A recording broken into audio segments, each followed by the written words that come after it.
Welcome to Common Sense Bible Study, and this is our first night talking about the Epistle of James.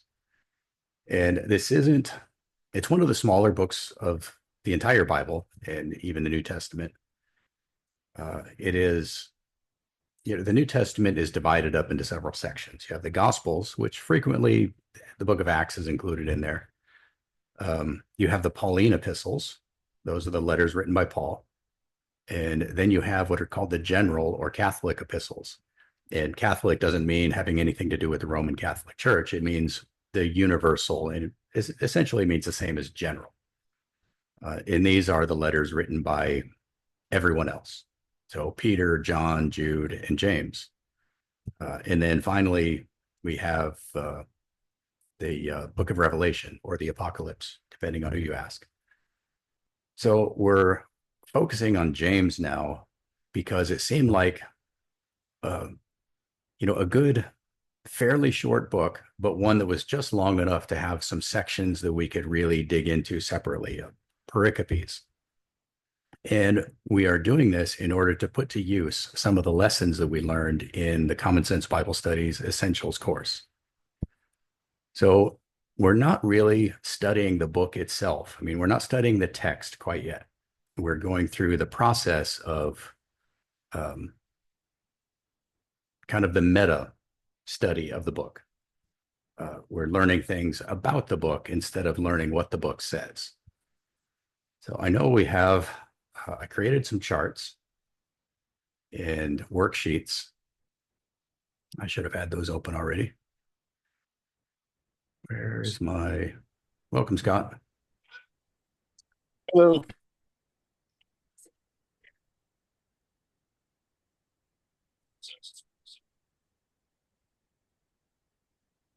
Okay, so I know that this is way too small for you to see.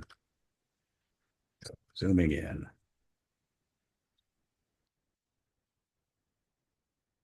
And the first steps, things that you were supposed to have done, is read the whole Bible. And I assume that you got that done this week. I'm just kidding. Um, you know, we've all been in this walk long enough that I would expect that we've all probably read the Bible at least once, and maybe not straight through cover to cover, but we've read pretty much everything in it. And it's definitely better if you read it straight through sometimes because you get a better idea of how the history progresses. And the Bible isn't necessarily organized in chronological order, but it's pretty close. Um, let's see. And then, of course, reading the book of James, since that's the one we're studying. So I read it, I listened to it in New King James and New American Standard, and then I read it in the English Standard Version. So I'm curious if any of you read through the whole book of James in the last couple of weeks. What translations did you read it in? ESV and New Living Translation, which I haven't listened to for a while. It was interesting. Mhm. Good. But what did you think about the difference between those two? New Living Translation was more conversational. It was more just came across as somebody just talking to you. Mhm. Because it's not as word for word, obviously. Yeah. Ron, how about you? I did the Legacy Standard Version, which is an update Okay. of the NASB and the ESV, and they seemed a lot the same. Yeah, those are both pretty literal. Not word for word literal, but uh, yeah. Okay, cool. Anybody else read it or listened to the book of James this week or within the last couple of weeks? You really want me to tell you? Well, okay, I'm just going to mark a few numbers off your grade. Okay. All right. So after having read it, see, preparing for Bible study, we can skip that one for now. The first step in the inductive Bible study method is to observe. So you read the book, you survey the text, looking for characteristics of the text. how is it written? What seems to be the author's theme? What kind of style? What is the author's tone? Are there any major themes, people, places, those kinds of things mentioned? And one of the things that is not um, on this checklist here, whatever you want to call this infographic, is researching the author itself, because that's a really important part of understanding the context. Who's writing this and who are they writing it to? So I will probably have to add that in here. That's part of the step two, the interpretive, because you get into more of that during those 7 hermeneutical principles. But I think it's a good thing to research before you even start really getting into the text, is figuring out who you're listening to. Who is this person who's trying to tell you stuff? And is it really you? Or is it somebody else in particular that they're trying to talk to? And if so, what are the peculiar circumstances that the author and the intended audience were involved in that could change what the letter means? So that's one of the things that I want to look at first tonight, is who wrote the book of James. Before we get to that, just real quick, what were your first impressions about this book? What do you think the author is trying to get at? What do you think his attitude is? And what is his relationship to the people he's talking to? He's trying to encourage faith in. He spoke class, not warfare, but he spoke to various stations within society, trying to encourage and promote those who were considered poor. Mm-hmm. And he really kind of demeaned those who were considered rich. That's how I saw it, at least.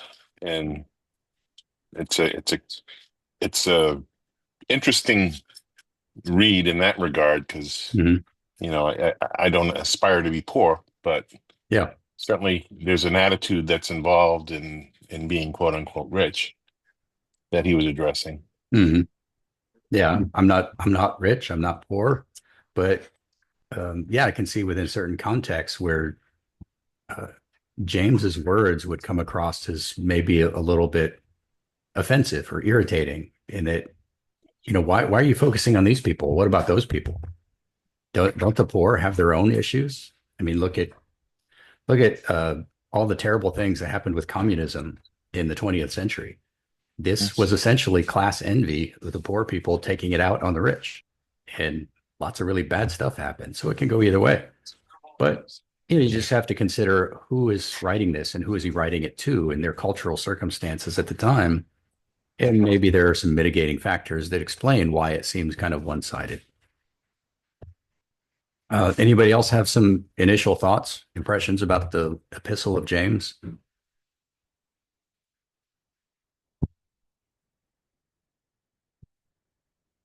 Okay. I saw some of the same stuff that Scott mentioned, and he really seemed to be focusing on pride. Like, you guys think you're better than those guys, and you guys are talking bad about these people over here. Just everybody calm down and, adopt a little bit of humility and realize that you're really not all that special. I mean, you're all chosen by God. You're all adopted into his household.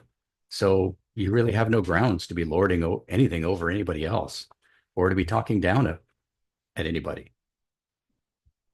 So that seemed to be where he was coming from as I was reading it. But let's go ahead and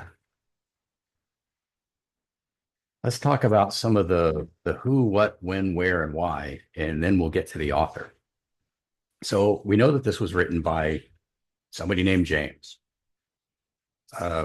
So anybody have any thoughts about who this James is?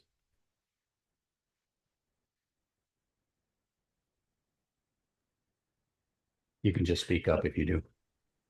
Can I guess it's the half brother of Jesus that was a leader in the Jerusalem congregation? You can guess whatever James you want. We'll get to the facts as much as we can later. Was it not King James? I was waiting for that one. Good one, Scott. That was good. Yeah, the interesting thing there is that there's this kind of recurring conspiracy theory I see online where people say that the book of James was renamed because King James wanted his name in the Bible. So they changed the name of Yaakov, which is the Hebrew version of James, to James. So, just to kind of give King James some extra street cred or something. That's really not what happened at all. The name James really is connected to the Hebrew name Yaakov. And it was spelled James in English Bibles before King James was even born.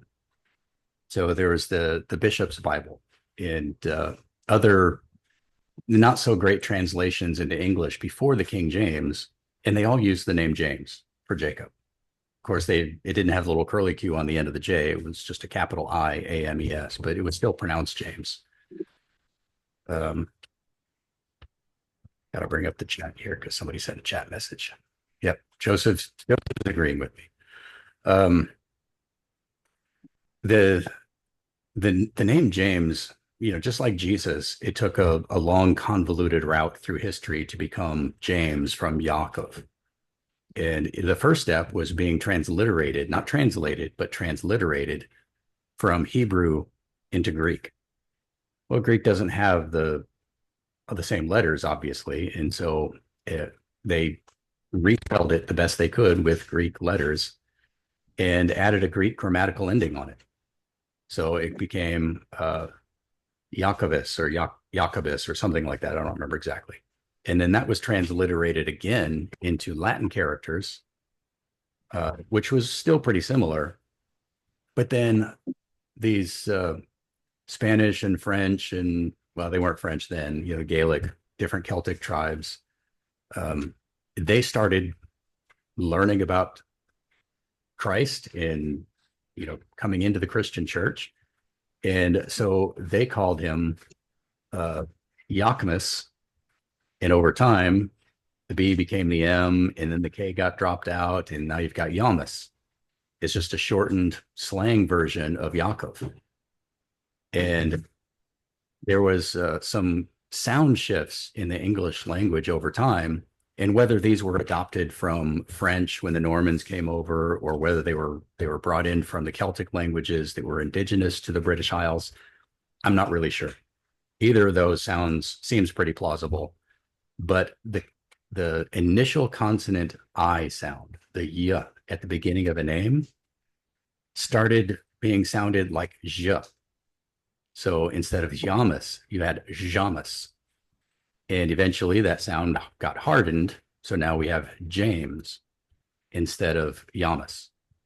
So it's kind of convoluted, and it's hard to see when you just look at them at first how Yaakov could become James. But language is weird.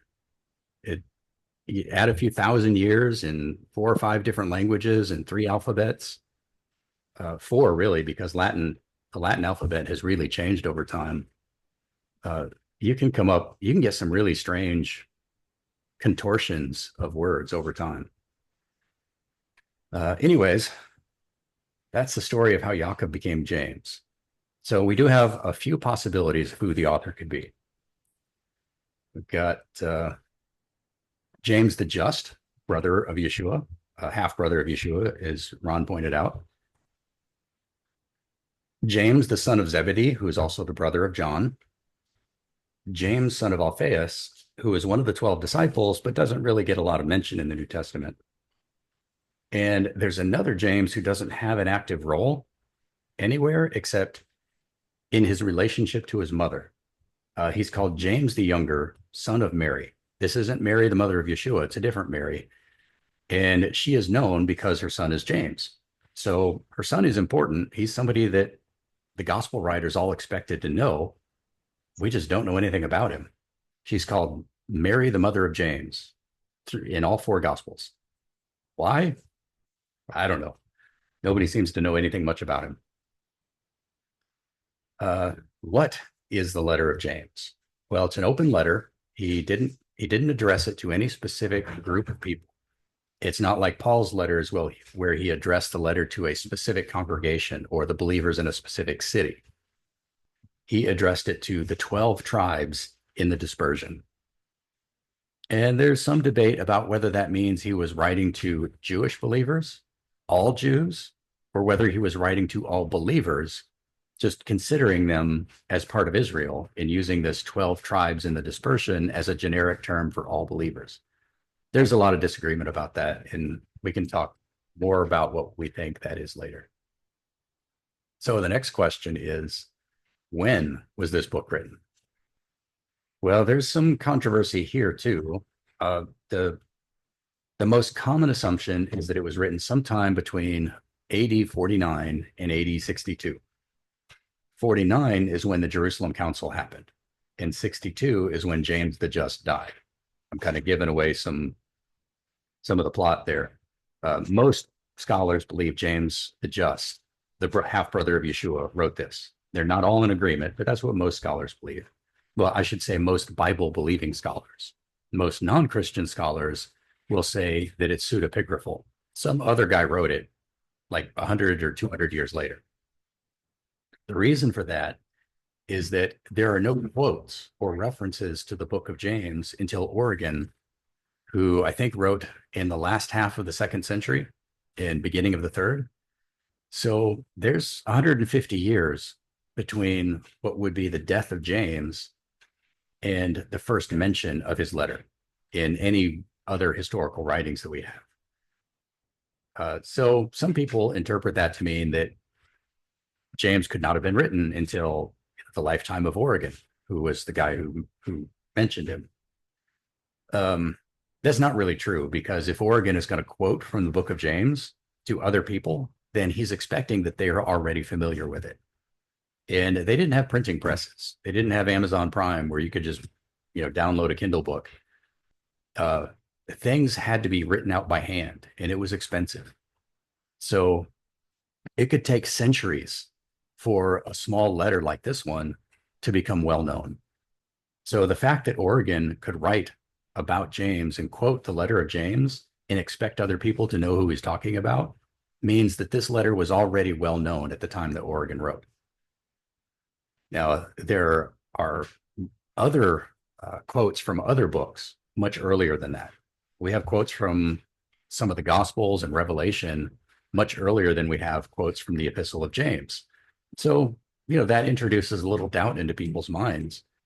And this is one of the reasons that Martin Luther said that the book of James shouldn't even be in the Bible, that it's a fake. I disagree with him, and I disagree with Martin Luther about a lot of things. That's another topic. We'll talk a lot more about that too, because there are some good reasons to trust it. If it was not written to any one or location specific, but rather the 12 tribes, where would they have found this epistle? That's a very good point. And that's one of the reasons that I think it's understandable that James would not be quoted or well known for a long time. When Paul wrote a letter, he wrote it to a specific congregation. He sent it to them and said, okay, you guys read this, make sure you understand it, and then pass it on to this other congregation. When James wrote, he probably wrote, well, maybe he had multiple copies made, I don't know. But he wrote a letter, and we don't know what happened to it after that. Maybe he just wrote it down and passed it around his inner circle in Jerusalem and said, you guys, when you go out teaching, here's a guide for you. We don't know whether they actually carried this letter out and made copies and sent it, because James didn't really give any directions for what you were supposed to do with it. So it's very possible that because it wasn't specifically directed to a specific group of people, that nobody really knew what to do with it, and they didn't feel like they were supposed to copy it and distribute it, because they didn't have, wholesalers and book distributors the way that we do. Their culture just didn't work that way. If you wanted a copy of a book, you went and found somebody who had a copy, and you rented the book from them and had somebody copy it for you. And maybe they would let you do that, maybe they wouldn't. but you couldn't just say, go down to the local book publisher and say, hey, I need 100 copies of this. So it was, I mean, I think that's just one more characteristic of this letter that makes it understandable that it wouldn't be widely known. It's like, this book isn't written to me, so a lot of people are going to maybe not pay as much attention to it, especially since he says the 12 tribes in the dispersion, and most of the believers in the 2nd century were Gentiles and didn't want anything to do with the Jews.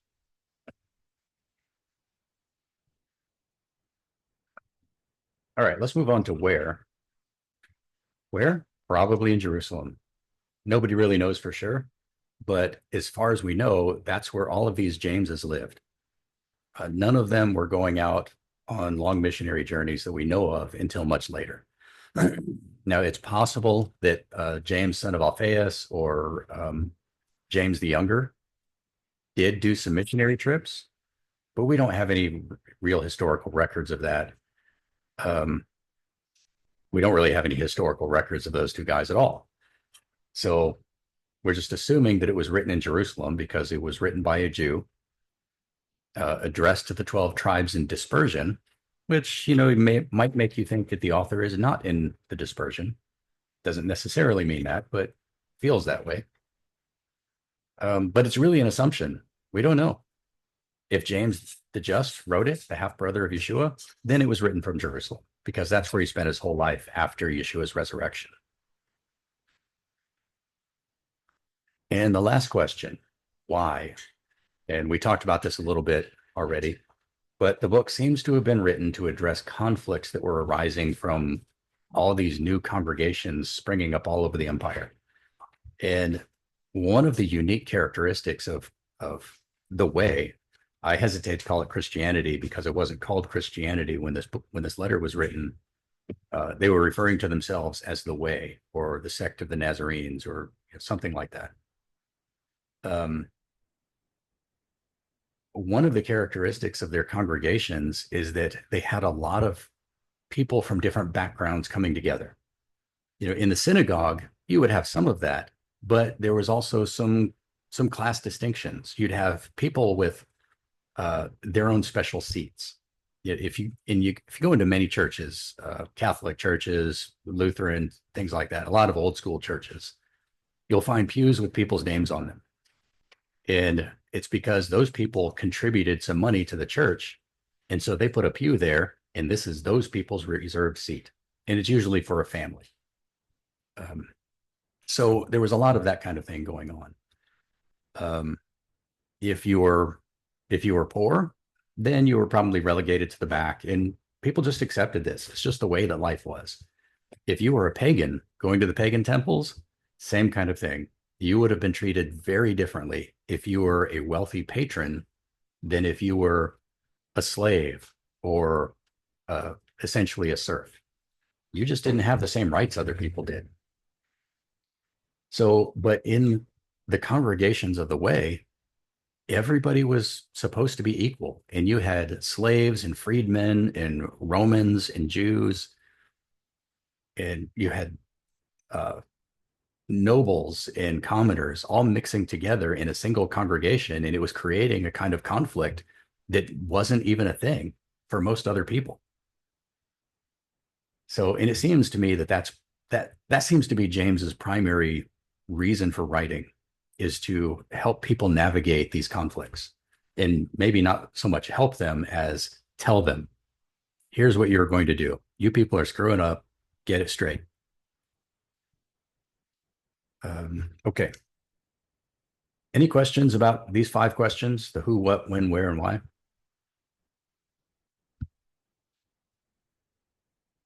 I think to whom he addressed it may speak to his focus upon trials in the rich and the poor and so forth. I'm assuming that the 12 tribes that he is in his mind are referring to it was dealing with some sort of difficulty in maintaining their faith in the dispersion. Yeah, and I would suspect that a lot of these people aren't observant Jews, that, they're Hellenized Jews. They Mhm. they are conscious of being Jews, just like a lot of Jewish people are today. Reform Jews, whatever kind of flavor of Jewish they are, they're very conscious of being Jewish. It's a huge part of their identity, even if they don't do anything they're supposed to do as a Jew. Well, the fact that they're dispersed, they're going to be feeling pressure from Mm-hmm. whatever culture they're living in to become indoctrinated. So they're I think that transition would have been a difficult thing to try to maintain your identity, and this was Mm-hmm. certainly an effort to encourage people to do that. I suspect. Yeah, no doubt. Okay. Any other thoughts or questions on these 5 questions?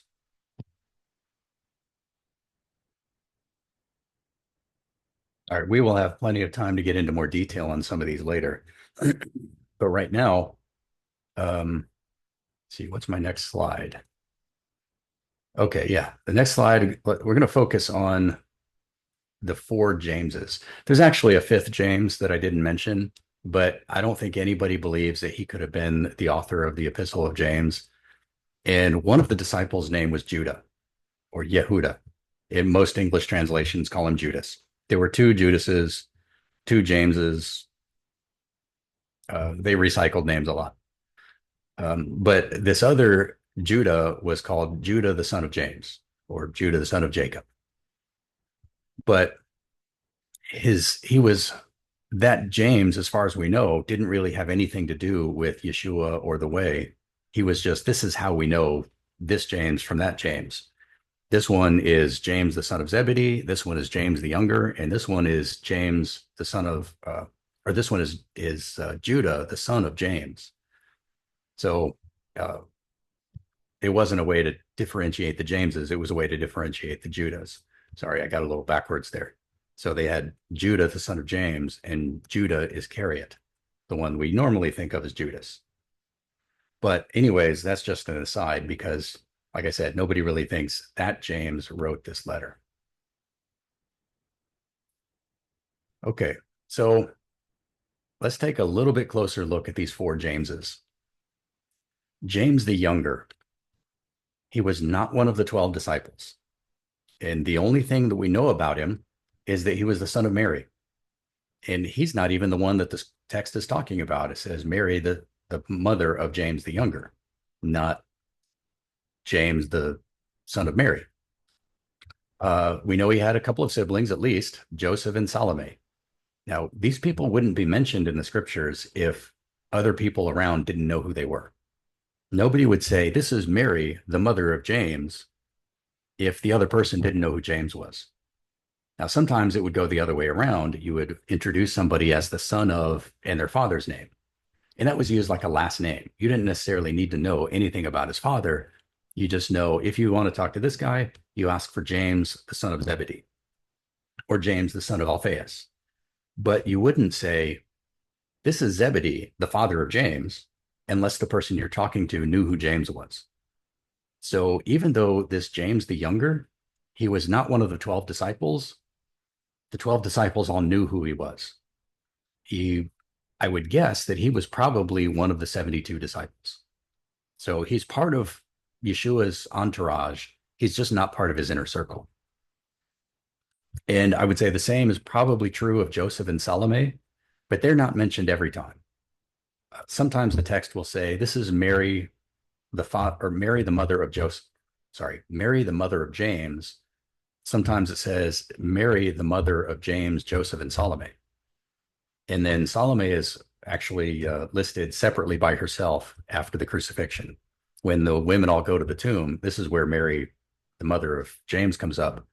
But in one instance, it says Mary Magdalene, Mary, the mother of James, and Salome. And it's probably the same Salome who is James the younger sister. He was not an active character in the gospel narrative. We don't know anything about what he did. We don't know why everybody knew who he was. I'm just assuming that he was probably one of the 72 disciples. There is no historical attestation that he wrote the Epistle of James. As far as I know, nobody believes he did. He's just a possibility since the book itself doesn't say which James it is. All right. And then there's James, the son of Zebedee. Give me a sec here while I pour some water.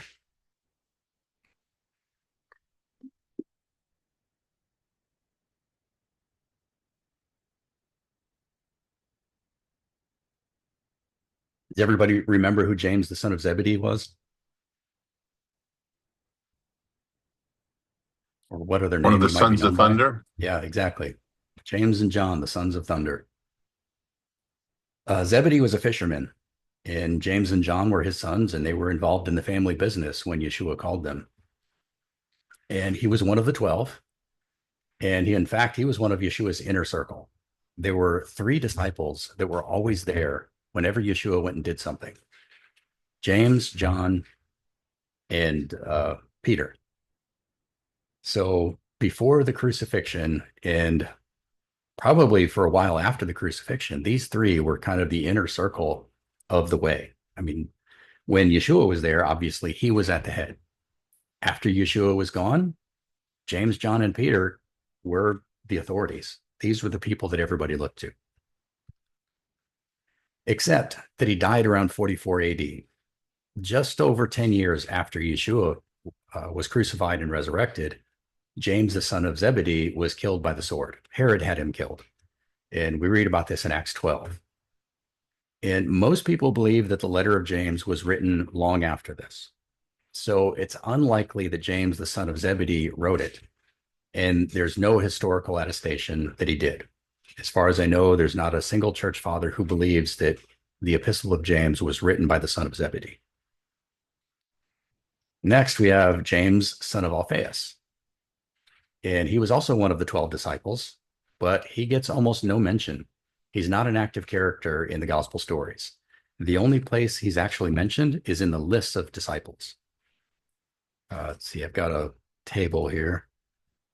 So at the beginning of Matthew, Mark, and Luke, he's listed when the gospel writers give the names of all the 12 disciples. And then at the beginning of Acts, when they talk about, here are the disciples who's left, and now we've got to pick a replacement for Judas. James, the son of Alphaeus, was there. So he is an important character. He's just, we don't know anything about him other than that he's the son of Alphaeus. Some people believe that he could be the same as James the Younger. And in some of the early church fathers, they get him confused. They will conflate the two as if they're the same person. I don't think that could be true because all of the gospel writers talk about James the Younger and James, the son of Alphaeus. They don't say Mary, the mother of James, the son of Alphaeus. They say Mary, the mother of James the Younger, and then there's James, son of Alphaeus, as if they're 2 different people. They're never mentioned together because one is a disciple and one is not. But I don't think that they could really be, I don't think it's reasonable to say that they're the same person. All right, so, and there's no historical attestation that he wrote the letter of James. So that leaves James the Just. He was the half-brother of Yeshua.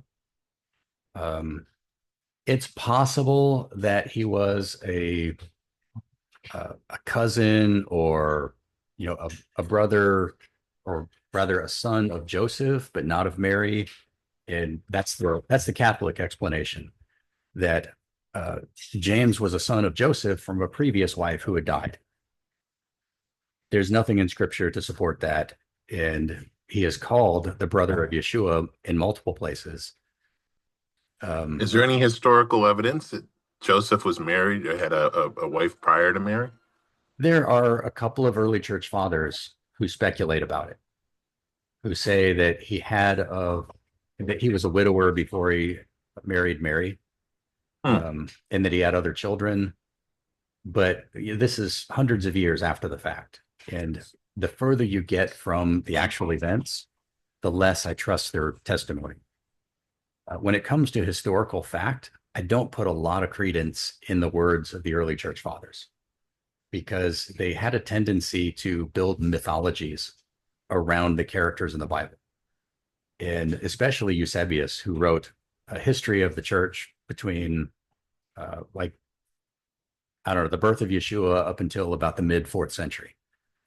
He took every name that he could find in the Bible and in mentions from early church documents like Clement of Rome. He took all of those names and he said, this person was the bishop of this city, this person was the bishop of that city, and he assigned them roles. But there's no real reason to believe that any of those people actually had the roles that he gave them. A few of them there is, like James the Just. One of the things that we can say is that he seemed to preside over the Council of Jerusalem. He's the one who seemed to make the rulings. Paul also gave him some authority and said that it seemed to him that Peter and James were the guys in charge. So, but those are pretty obvious, and we can get that from Scripture. Eusebius and the other early church fathers, yeah, maybe they're right, maybe they're not. I don't really have any way of knowing, but they're not Scripture. Other things that we know, James had a brother named Jude. He also had some other brothers named Joseph and Simon, because we know that from Scripture. And then we have the letter of Jude that says, Jude, the brother of James. So we assume that one is also the half-brother of Yeshua. The Jerusalem Council, as I noted, recognized his authority. This is in Acts 15, when there were believers who were from the Pharisees. They wanted to make sure that all of these new Gentile believers were converting fully over into Judaism. They were getting circumcised and they were following all of the Jewish traditions. Otherwise, they were kind of kept outside the camp, so to speak. And Paul was very upset about this, and he took it to Jerusalem to say, Peter, James, and John, and all the other disciples who were there, what do you have to say about this? And Peter talked about his vision and how he met with Cornelius and how God told him that there's no difference between Jew and Gentile in Yeshua, that God accepts the Gentiles just as much as he accepts us. And so James then stood up and said, okay, here's what I say we should tell everybody. And then they accepted what James said. So it seems like they accepted that James was the guy in charge, or at least whether he was officially in charge or not, that's another thing. But they certainly treated him that way. And then Paul recognized his authority. In Galatians, when Paul is talking about what he did after his conversion, he said that one of the first things he wanted to do was go to Jerusalem and talk to the disciples. And he said, and I went to Jerusalem and I didn't talk to anybody until I talked to James.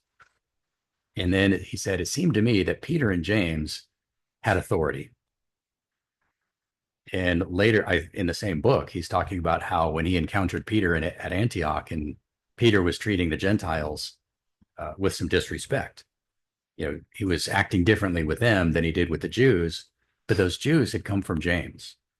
And it seemed like Peter was trying to impress James. And so even Peter recognized some authority in James.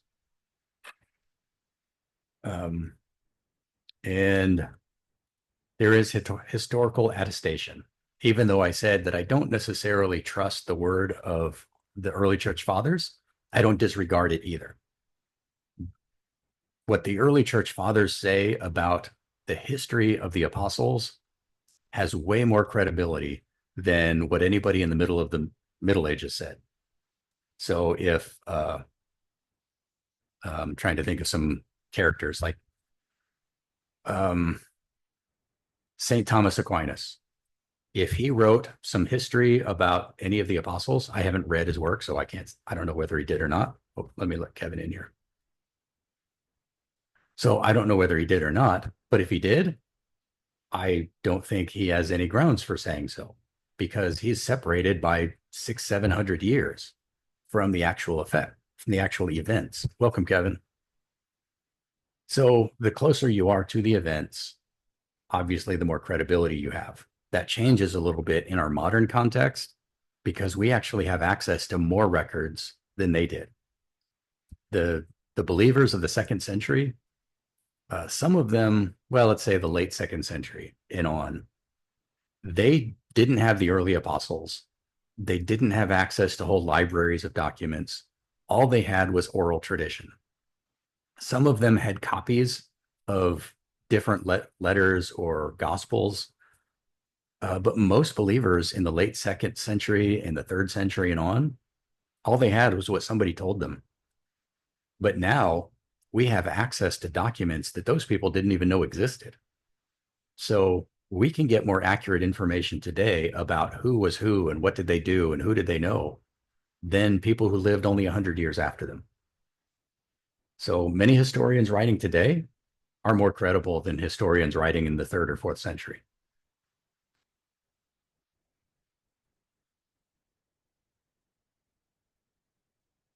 But none of the historians or the people writing back then, I don't think any of them that I could find gave anybody credit for writing the Epistle of James except James the Just, the brother of Yeshua. So I think since it seems to be pretty much unanimous, that's pretty strong historical evidence. Usually if there was some argument, I mean, there were some people who said, we don't know who wrote it. And so since we can't tell for sure, let's just hold it at arm's length. But those who believe they knew, they all said it was James, the brother of Yeshua. Any questions about these 4 guys or this information?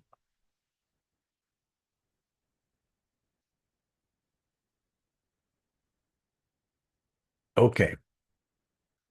So let's talk some more about James the Just so we know who he was. Now, we already know that he was the half-brother of Yeshua. Now, whether he was the son of Mary and Joseph, or just a son of Joseph, or whether he was a cousin even, I mean, all of these are possible. The evidence seems to me that he was actually the son of Joseph and Mary, but the term brother was a lot fuzzier back then than it is now. At church or, even among friends, sometimes we call each other brother. But if we write things down, I don't say my brother so-and-so unless it's in a real churchy kind of document. And then we're calling everybody brother this and sister that, and it's pretty clear that that's what's going on. But I'm not going to write a letter to, somebody that Scott doesn't know and say, my brother Scott says this, or this is a letter from Jay, the brother of Scott. Nobody's going to know what that's about. They're going to assume that Scott is my actual brother. But in ancient culture, especially in the ancient Hebrew culture, it was a little bit different. Your brother could be your cousin, your uncle. Any close male relative could be called your brother. Any male ancestor could be called your father. Female ancestor could be called your mother, even if she's your great-grandmother. So the terminology can be a little fuzzy. So I'm not going to say that there's no way that James could not be the half-brother of Yeshua, because it's possible. We'd have to go back and ask some of the people who wrote these books to really know for sure. Anyways, I mean, even in the epistle, it says, "Count it all joy, my brothers." So, I mean, that's an example right there. Yeah. He was probably born before 10 AD, because if he was old enough to preside at the Jerusalem Council, that means that, he was at least on a par with the other disciples. They're not going to promote, well, I won't say they're not going to, but, Peter and John and Andrew, all these other guys who are, now in their 40s or 50s, they're probably not going to promote a 20-year-old or a teenager to be the guy in charge. He is probably not too much younger than Yeshua. And if some of the other theories about what brother means are correct, he could have been older than Yeshua. And when he's listed with Yeshua's brothers, I believe that James is always listed first. I'd have to look that up to be sure, but I think he is, which seems to indicate that he was probably the oldest after Yeshua. One historian says that he was a Nazirite. It doesn't actually say he was a Nazirite. It says that he did not drink any alcohol or grape juice and that he shaved his head. Well, that sounds like a Nazarite. And it was this guy, Hegesippus. I'm sure I'm butchering it. Sorry, Hegesippus. Um, he also said some other things about him that, maybe not. Said that James was also a vegetarian, that he didn't eat meat, that he was kind of an ascetic, that he kept a very, very strict life. He was a Jewish version of a Stoic. It's possible. And there's some evidence for that from the book of Galatians, because, in Galatians, Paul talks about how he met with James and Peter, and then how he had to rebuke Peter. And then he starts talking about, and, you guys get all these rules about, don't do this, don't do that, and leave the rules. And I might be conflating that with Colossians too, because that subject comes up there, and especially the thing about eating meat. I don't think that's in Galatians, but it's remotely possible that Paul went down that tangent, or that he mentioned James specifically because he wanted to talk about the things that James practiced in his own life, and tell people, just because James does this doesn't mean that you need to do it. But he also didn't say anything bad about James. Maybe that was just a sign of respect, or maybe it just didn't have anything to do with James. I don't know. Well, That's just speculation. The tone of James is somewhat stoic too. So that's, that goes hand in hand with what you're saying. Yeah. And his rebuke of the rich, especially, and all their finery. Let's see. Brother, half-brother, or cousin of Yeshua. Already mentioned that. He seems to have become a Torah scholar in his own right. And my speculation is that this was as a reaction to Yeshua. And I say that because the Gospels seem to say that he didn't believe that Yeshua was the Messiah until after the resurrection. And there's a couple other things that go into this. The Greek of the Epistle of James is different than the Greek of other letters in the Bible. And it's not a different language. I mean, it's still Koine Greek. It's still compatible with first century. It's not that. It's that it's a very refined Greek compared to Paul's or Peter's. It's very colloquial. It's fluent. Whereas most of the Jewish writers of the New Testament, their Greek is a little stilted. I mean, Luke is an exception, obviously, and I think people say that Hebrews is the best Greek in the whole book. But the style of James is very different than the style of those other books. But one of the unique things about James is that his vocabulary and unique phrases that he uses seem to be derived from the Septuagint. So it's not just that he was fluent with Greek. It seems like he learned Greek from reading the Bible. Just like a lot of people used to learn English by reading the Bible, or teachers used to teach them English from the Bible, James learned Greek from reading the Greek scriptures. At least that's the way it seems from his language. I'm not a linguist. I'm not fluent in Greek or Hebrew. So I'm just telling you what I've learned from articles I've read and videos I've watched.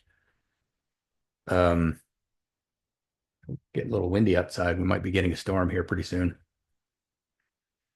So one of the things that the early church fathers say, including this Hegesippus and some other people, is that James was very strict about his religious observance, that he was a very strict Jew, and he kept all of the Jewish traditions for himself, I mean, religiously, no pun intended. So he spent a lot of time learning what he was supposed to do. They say that he would go into the temple every day, whether there was anything going on or not, and that he was so well respected by the priests that they allowed him to go into the temple itself, and that he would go into the temple and pray there. And he was so well respected because he knew the scriptures so well that he could teach them.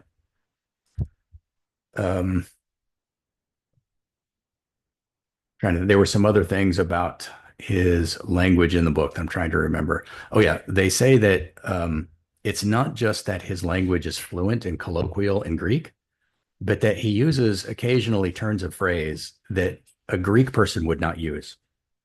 So it reads as if the person is so fluent he could almost be a native, but he uses odd grammar every once in a while that's not quite right, that a Greek person would never say it that way because somebody might misunderstand him. But it's very common for Jewish people in the first century to use these grammatical structures. So almost all of the scholars who write about the actual book of James and its authorship will say that clearly this was a Jewish person who wrote it. This was a Jewish person who knew the Septuagint very well but was highly educated and fluent in Greek. Now, I would not necessarily expect James, the brother of Yeshua, to be fluent in Greek, except once he became a believer, once he accepted that Yeshua was the Messiah, and then the scriptures say that the disciples, when they were in Jerusalem, they immersed themselves in the scriptures. That day after day, they spent praying and reading, studying and discussing the scriptures. And outside of the synagogues in Judea and outside of the temple, the Septuagint was the scriptures that everybody used. People were traveling from all over the empire to consult with the disciples and James there in Jerusalem. And so it would make sense for him to be reading from the Septuagint so that he could talk to them in the language that they were used to using. He couldn't speak to people traveling from Antioch or Cyprus in Hebrew because they didn't know Hebrew. He had to speak to them in Greek. So he immersed himself in the Greek scriptures and thereby became very fluent in it. I also read that his Greek was very similar to Philo's. Philo was another first century Jew. But Philo was a historian, and he was a scholar. He was very well educated. But his writing is different in that it was very academic, long, convoluted sentences, very poetic, whereas James's writing is very straightforward and to the point. He's not wasting any time with complicated sentences like Paul does. He's saying, here's the problem, here's your solution. But he does like to use analogies, very picturesque analogies too. So all of that was to say that James seems to have become a Torah scholar before he wrote the letter of James. And there's lots of stuff in the book itself that refers back to Torah and the book of Joshua and other places in scripture. And that seems to be referencing some of the teachings of Yeshua, especially the Sermon on the Mount. That last point, that he probably didn't believe Yeshua was the Messiah until after the resurrection. In Mark 3 and in John 7, we have a couple of mentions that Yeshua's family didn't believe him. And in John, it actually says that they thought he was crazy. So it doesn't say that James wasn't part of those. So it seems reasonable to assume that James did not believe he was the Messiah. However, Paul in 1 Corinthians 15 says that after Yeshua rose from the grave, he showed himself to the women who came to the tomb. Then he showed himself to Peter in James and John, the disciples. Then he showed himself to the 12 disciples. And then he showed himself to 500 people in Jerusalem. And then he showed himself to James. So he went to the women had come to the tomb. So he saw them first. Then he went to his disciples. And then he went to the other believers. And then he made a special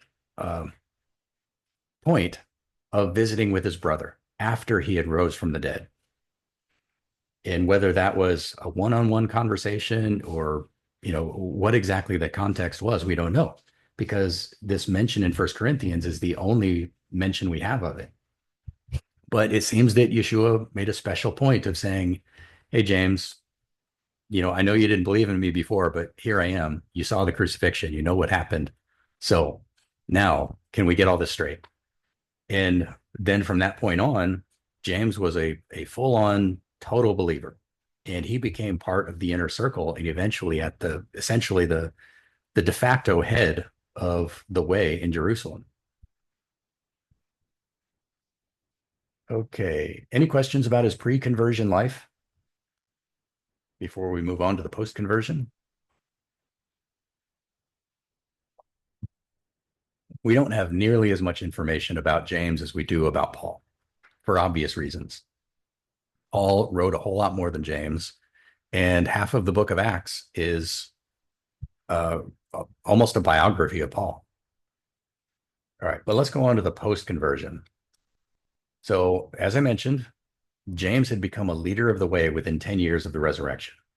And we know this in Acts 12, we have the execution of James, the son of Zebedee, and then the arrest of Peter. So when Peter is rescued from jail by an angel, the first thing he does is he goes to send word to James and Peter and John.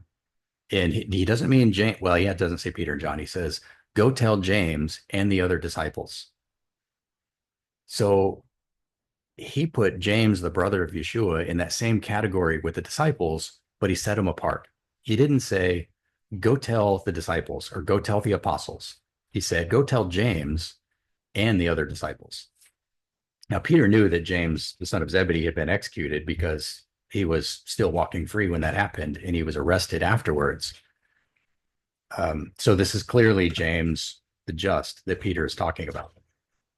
So it seems that by that point, James was at least considered on a par with the other disciples and possibly separate in some kind of position of authority or respect because he was singled out that way.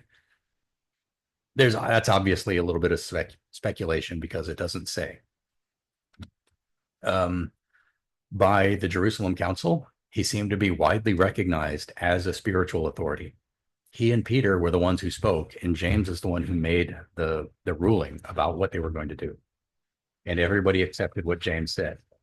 Now, it doesn't say anywhere that James had any official position. It doesn't say that he was the Pope or, the head of all the church or anything like that.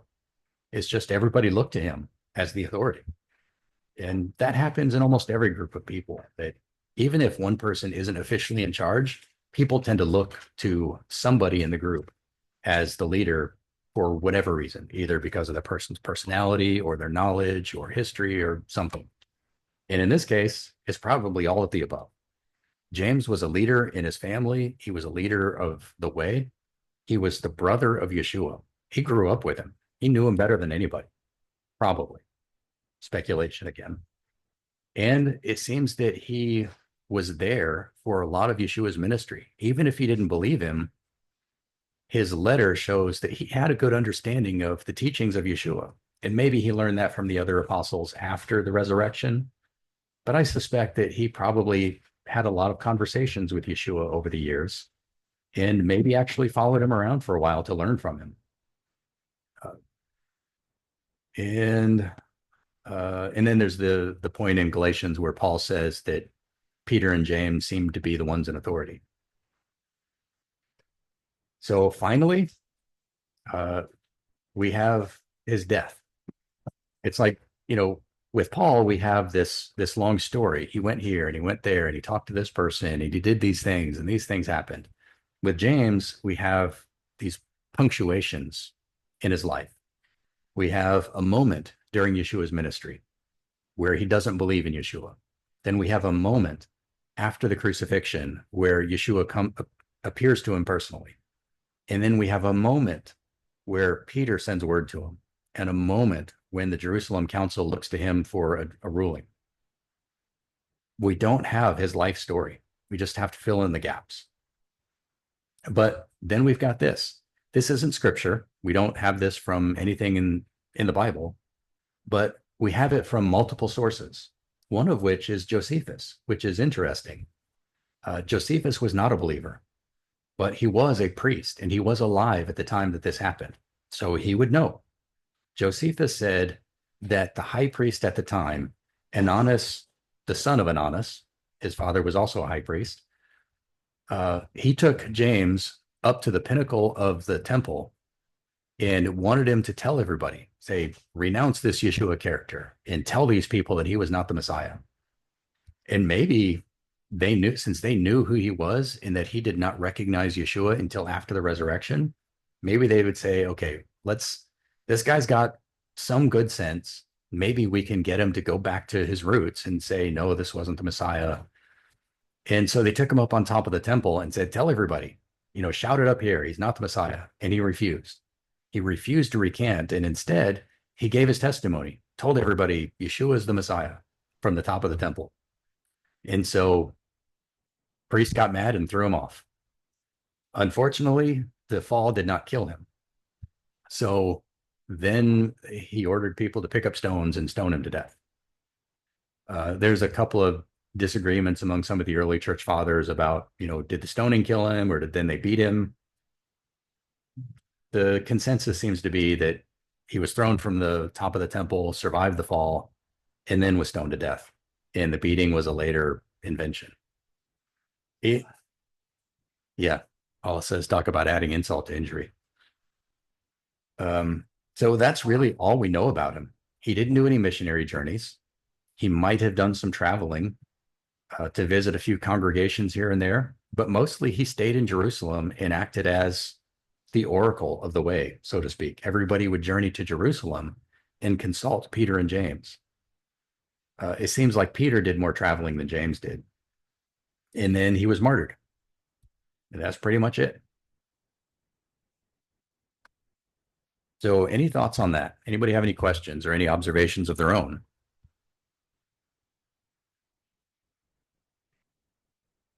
All right, well, let's talk a little bit more about the book of James itself.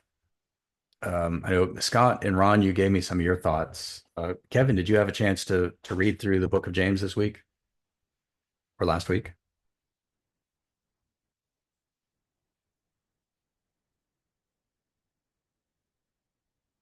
All right, Kevin might not be able to unmute himself right now, so we can come back to that.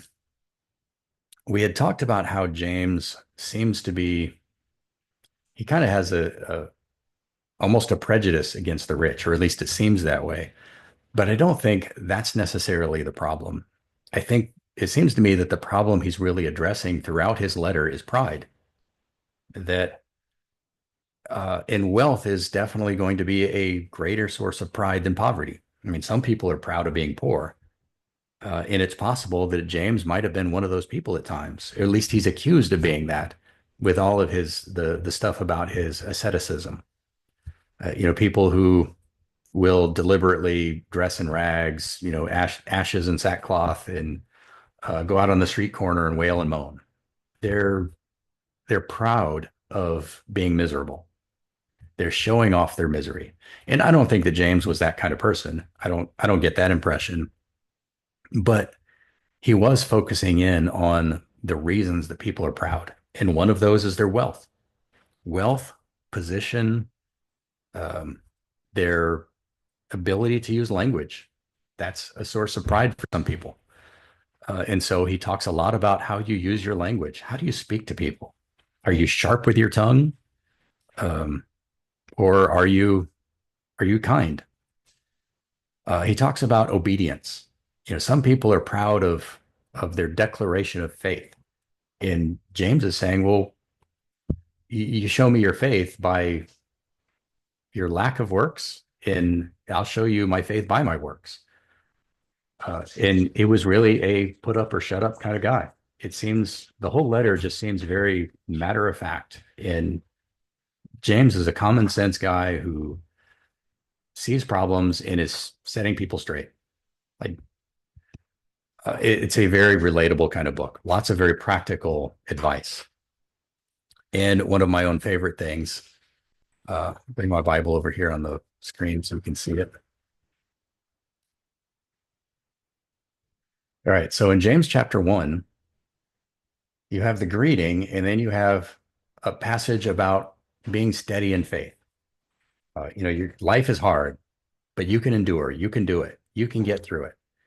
And then a section about being a hearer, not a doer, and watch your tongue.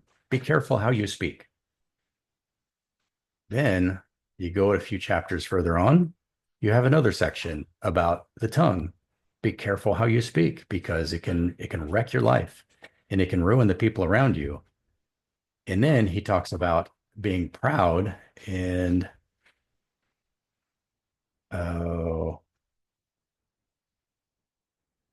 where's the section I was just looking at?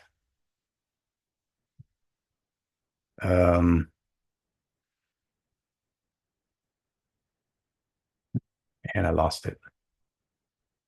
There might be multiple sections in here that I'm thinking of. Oh yeah. Well, patience and suffering again. So he goes through, he recycles the same topics. He starts with a greeting and encouragement to endure through suffering and hardships, and especially personal temptations. And then talks about how to speak. And then even in chapter 5 here at the very end, he talks about, being patient in trials, and then be careful how you speak to each other. He says it again, and then says, keep the faith, endure through suffering. Trials are going to come. So either he has organized this in a parallelism where he's going through the same points multiple times, or it's organized in a chiastic structure, or he just has multiple points that he's repeating in different ways. He's got a plan. One of the complaints I saw from some people is that this book seems to be random. He randomly changes topics. I don't think that's the case at all. It really seems to me that throughout the entire book, he is addressing the same problem, and it's a problem of pride. Whatever the source of pride, whatever the effect it has, that's the thing that you need to address. And he addresses it from multiple angles, and it seems like he's changing topic, but he's really just addressing the same problem from a different angle. That's my initial impressions. And we'll find out more about exactly what James is saying over the next probably couple of months. I don't think we're going to get through this really all that quickly. But we will try to divide the book up into pericopes so that we can look at sections at a time. Instead of just going verse by verse, we're going to go through the inductive process of looking at a pericope, making sure we understand the context of that section. Then we'll look at the very specifics of that section before we move on to the next one. All right, does that make sense to everybody?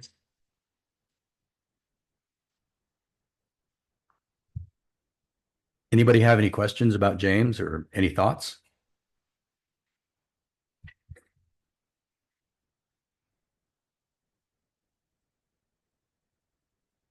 Okay. Well, that's really all I have for tonight. And next time, I think what I had mentioned earlier before you were all on the call is that the schedule this time is every other Thursday, because I really just ran into a problem when we were doing Romans, is that I just didn't have time for anything else.